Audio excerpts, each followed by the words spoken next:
medyo mga isang buwan po yun bago nag-ulan po. Yung nakaipon na po ako ng 3 galon.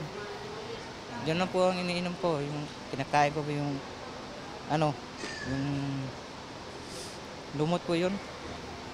Yung parang dumidikit sa bangka po. Inawat po ako hanggang sa malaking barko po. Pinaupo po ako, kinakain po yung GLS po yun, yung malambot. Tapos so, pinakain po ako ng donut bago pinaligo po nila ako.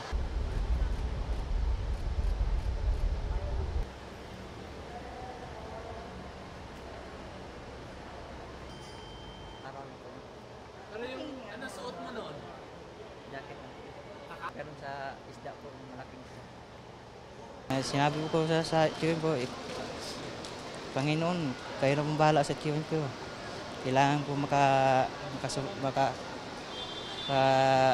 mabuhay para na mayroon akong mabilita kapag makapauwi.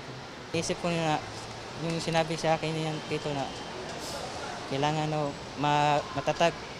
Yung sinabi na kahit matanda ng lolo namin, malakas pa rin. Yun po laging nasa isip ko.